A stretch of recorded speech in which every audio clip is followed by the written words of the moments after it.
এই যে মেয়েটা কাতরাতে কাতরাতে মারা গেল আজকে, বেশি দিন সময় লাগবে না, 1 মাস 2 মাস হাইয়েস্ট 3 মাস।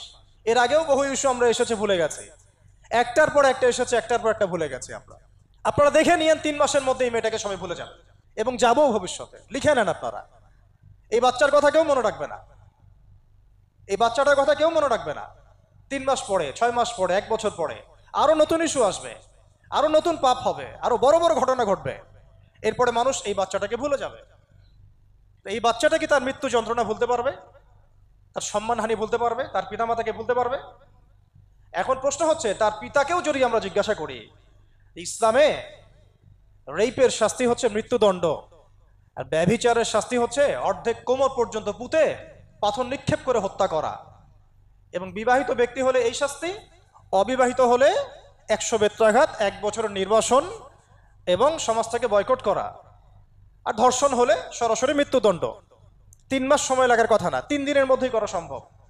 এটা শরিয়া আইন, এটা আল্লাহ রাব্বুল আলামিনের শরিয়া বিধান। এখন তারাও কি এটাতে রাজি হবেন? যারা শোক প্রকাশ করছেন তারা কি এই বিধানটা কার্যকর করতে রাজি হবেন যে ধর্ষককে সবার সামনে প্রকাশ্যে মৃত্যুদণ্ড দেয়া হোক, শরিয়া আইন কার্যকর করা হোক? রাজি হবেন না। কারণ আপনারা বলবেন এটা করতে গেলে বাংলাদেশ থেকে মৌলবাদী রাষ্ট্র হয়ে যাবে। তো সমস্যার গোড়ায় আপনারা যেতে চান না, ডালপালা নিয়ে নাড়াচাড়া করেন। জেনা ফ্রি মিক্সিংটাকে উন্মুক্ত করে দেয়া হলো, ছেলে মেয়ের অবাধ বিচরণটাকে উন্মুক্ত করে দেয়া হচ্ছে। একটা চরম ক্ষুধার্ত মানুষদের সামনে যদি আপনি খাবারকে উন্মুক্ত করে রাখেন, এরপরে যদি কেউ জোর করে খাবার খেয়েও ফেলে, শুধু কি আপনি খাদকের দোষ দিবেন? পুরো সিস্টেমটাই দায়ী, পুরো সিস্টেমটাই দায়ী এখানে। আপনি নারী পুরুষকে অবাধ মেলামেশা দিয়েছেন, ফ্রি মিক্সিংয়ে দিয়েছেন, একদম ছোটবেলা থেকেই, স্কুল লাইফ থেকে, কলেজ লাইফ থেকে, ইউনিভার্সিটি লাইফ থেকে, জব সেকশনে, এমনকি রাজনীতি করতে গেলেও কর্পোরেট সেকশনে, ব্যবসায়িক সেকশনে, অফিস আদালতে, সব জায়গায় ফ্রি মিক্সিংকে অবাধভাবে আপনি উন্মুক্ত করে দিয়েছেন, আমরা উন্মুক্ত করে দিয়েছি। এর উপরে ছড়িয়ে দিয়েছি পর্নোগ্রাফি। পর্নোগ্রাফি সবার ফোনে ফোনে। পর্নোগ্রাফি দেখতে থাকলে একটা মানুষ বাচ্চাকে না, কয়েকদিন পরে পশুর সাথেও জেনা করতে পারে। যদি সামনে দেখেন যে মানুষ পশুর সাথে জেনা করেছে, আপনার অবাক হতে পারেন, আমি অবাক হব না। কারণ পর্নোগ্রাফি মানুষকে পশুর সাথেও জেনা করতে শেখাবে। বাচ্চা তো কিছুই না। এর উপর আছে বিবাহ বহির্ভূত সম্পর্ক, ব্যভিচার, জিনা, ফ্রি মিক্সিং, ভ্যালেন্টাইন্স ডের মতো দিবসগুলো পালন করে ছেলে মেয়ের অবাধ মেলামেশা। আর এই জেনাগুলোকে আমরা বলছি কাছে আসার গল্প, যেখানে ওর উপরে 100 বেত্রাঘাতের শাস্তি অলরেডি মজুদ হয়ে গেছে। আর কতগুলো যে জেনা হয়েছে এটা তো আল্লাহ পাক ভালো জানেন। একটা দুইটা তো করে নাই, একটার পর একটা চেঞ্জ করেছে। বিবাহিত ব্যক্তি পর্যন্ত অন্যের স্ত্রীর সাথে জেনা করেছে। আর এটা তো ধর্ম তো অনেক বড় বিষয়, ধর্ম তো অনেক বড় বিষয়। এটা তো মানবতা বিরোধী অপরাধ, এটা তো একটা মানবতা বিরোধী অপরাধ। এখন সমস্যা কি এক কেন্দ্রিক? এটা বহুমুখী সমস্যা। ফ্রি মিক্সিং রেখেছেন, পর্ন চালু করে দিয়েছেন, এবং সবচেয়ে বড় কথা, এর শরঈ বিচারটুকু নিশ্চিত হচ্ছে না। তাহলে সমাজের মধ্যে এগুলো কমবে না বাড়বে? সিম্পল, সমাজের মধ্যে এগুলো বাড়বে। 6টা কাজ করেন, ইনশাআল্লাহ তাআলা কমে যাবে। প্রথমত, শরঈ পর্দা নিশ্চিত করেন। দ্বিতীয়ত, ফ্রি মিক্সিং বন্ধ করে দেন। তৃতীয়ত, আপনারা জেনার শাস্তি চালু করেন। চতুর্থত, সমকামিতা বন্ধ করেন, সমকামিতা বন্ধ করেন, এলজিবিটি বন্ধ করেন। পঞ্চমত, ব্যভিচারের যে রজম শাস্তি চালু করেন, শরঈ বিধান চালু করেন, পর্ন সাইটগুলোকে বন্ধ করে দেন, এবং সমাজে তাকওয়া, নৈতিকতা শিক্ষাটাকে বাড়িয়ে দেন। দেখেন সমাজে জেনা কমে না বাড়ে। কিন্তু কেউ এই সমস্যার গোড়ায় যাবে না। একটা ইস্যু আসবে, একটা ইস্যু যাবে। আজকে আপনার বোন তো কালকে আমার বোন, কালকে অমুকের বোন, কালকে তার মেয়ে, নিজের ঘর পর্যন্ত চলে আসছে। আর কয়টা রিপোর্টই বা আমাদের সমাজের সামনে আসে? যে কয়েকটা রিপোর্ট সামনে এসেছে, এগুলো 50%ও না। বহু মেয়ে এগুলো বলতেও পারে না লজ্জায়। আর আমি তো ওইসব মেয়েদের ব্যাপারে কথা বলা ছেড়ে দিয়েছি, যারা স্বেচ্ছায় নিজের ইজ্জতকে বিলি দেয়।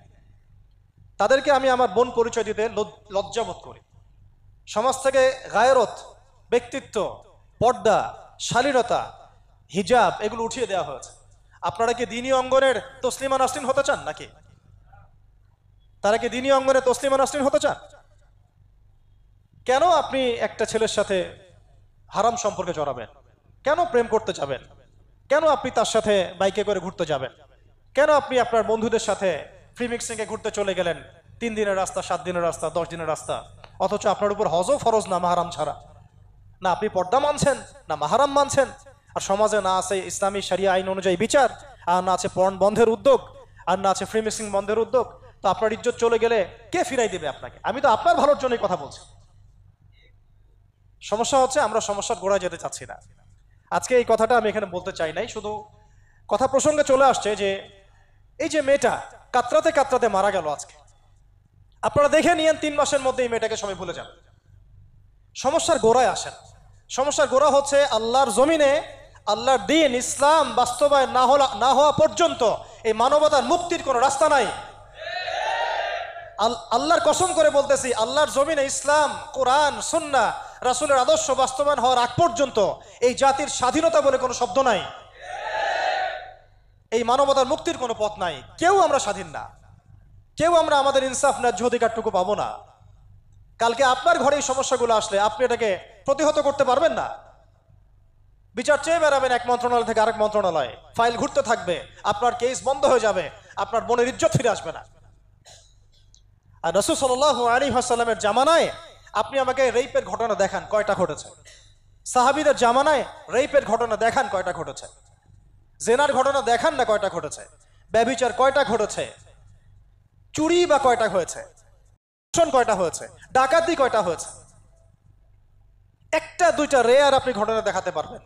এবং যখন সেই ঘটনা ঘটেছে ইনস্ট্যান্ট দেন এন্ড দেন নবী সাল্লাল্লাহু আলাইহি ওয়াসাল্লাম শরীয়ত আইন বাস্তবায়ন করেছেন। তিনি শুধু মানুষকে তাকওয়ার ওয়াজ নসিহত করেন নাই, বরং আল্লাহর আইনও বাস্তবায়ন করেছেন। এই দুইটা সমানুপাতিকভাবে চলতে হবে সমাজের মধ্যে। শুধু তাকওয়ার ওয়াজ করেই সব বন্ধ করা যাবে না, আইনও বাস্তবায়ন করতে হবে। তখন দেখবেন সমাজ সমান্তরালভাবে চলবে। একটা আলোকিত সমাজ বিনির্মাণের দিকে আমরা হাঁটতে পারবো ইনশাআল্লাহ। শুধু আমি ওয়াজ করে যাব, আইনের কোনো বাস্তবায়ন নাই, আবার আইন বাস্তবায়নে কথা বলবো, তাকওয়ার কোনো সমাজ নাই, এভাবে হবে না। দুটো একসাথে চলতে হবে। আমরা দুটো থেকেই সমাজকে বিচ্ছিন্ন করে ফেলছি। স্কুল লাইফ থেকে তাকওয়ার শিক্ষাটাকে আস্তে আস্তে শেষ করে ফেলছি। আমি তো দেখালাম তাকওয়া তো শিখবেন আপনি কোরআন থেকে, হাদিস থেকে, সিরাত থেকে, সেটাই তো আমরা পড়ি নাই। আমি চ্যালেঞ্জ করতে পারি আমাদের স্টুডেন্টদেরকে, আল কোরআনুল কারীমের 10টা সূরার অর্থ তারা বলতে পারবেন না। হাদিসের মধ্যে 100টা হাদিস তারা মুখস্থ বলতে পারবেন না। রাসূল সাল্লাল্লাহু আলাইহি ওয়াসাল্লাম পবিত্র জীবনী তারা 20 বছরে একটা কিতাবও একাডেমিক্যালি পড়েন নাই। ইসলামের ইতিহাসের একটা কিতাব একাডেমিক্যালি পড়ানো হয় নাই। তাজকিয়া সংক্রান্ত একটা কিতাব পড়ানো হয় নাই। ফিকহের উসুলে ফিকহ ছাড়া আপনি কিভাবে চলবেন? ফিকহের একটা কিতাব পড়ানো হয় নাই। তাহলে এই জাতিটাকে আপনি কিভাবে ইসলামের দিকে নিয়ে আসবেন? শিক্ষা ছাড়া। শিক্ষা না থাকলে, ইলম না থাকলে আমল কিভাবে আসবে? আমল না থাকলে তাজকিয়া কিভাবে আসবে? তাজকিয়া না থাকলে আত্মশুদ্ধি কেমনে আসবে? আর কিভাবে আমরা সৎ পথে থাকবো, অসৎ পথ থেকে দূরে থাকবো? কিভাবে আমাদের মধ্যে আল্লাহ ভীতি জাগ্রত হবে? আর আল্লাহ ভীতি যদি জাগ্রত না হয়, আমি গুনাহ থেকে কেন দূরে থাকবো? যার মধ্যে আল্লাহর ভয় নাই সে গুনাহ থেকে কেন দূরে থাকবে? তার মধ্যে তো আল্লাহর ভয় নাই। তা আমরা তাকওয়া বিবর্জিত সমাজ প্রতিষ্ঠার দিকে এত মেহনত করেছি বিগত প্রায় 50, 60, 70 বছর থেকে। কিন্তু আগামীর বাংলাদেশে আমরা এটা আর দেখতে চাই না। আমরা আগামীর বাংলাদেশে দেখতে চাই প্রত্যেকটা সেক্টরে যেন তাকওয়া নিশ্চিত হয় এমন ব্যবস্থা গ্রহণ করতে হবে। এবং একই সাথে আল্লাহ রাব্বুল আলামিনের জমিনে আল্লাহর বিধানগুলোও বাস্তবায়ন করতে হবে। শুধু তাত্ত্বিক কথাবার্তা বলে, দুঃখ প্রকাশ করে, শোক প্রকাশ করে কোনো লাভ হবে না, যতক্ষণ পর্যন্ত না আমরা আল্লাহ পাকের জমিনে তার আইন এবং বিচারগুলোকে বাস্তবায়ন করতে পারবো। আর আল্লাহর কসম করে বলছি, আল্লাহর জমিনে আল্লাহর বিধান বাস্তবায়ন হলে সমাজে পাপের হার তো কমে আসবেই। সমাজে পাপের হার তো কমে আসবে। কোনো কাফের, মুশরিক, মুরতাদ জনগোষ্ঠী আমাদের দিকে চোখ তুলে তাকাতে পারবে না ইনশাআল্লাহ। আমাদেরকে দাসত্ব শৃঙ্খলে আবদ্ধ করতে পারবে না ইনশাআল্লাহ।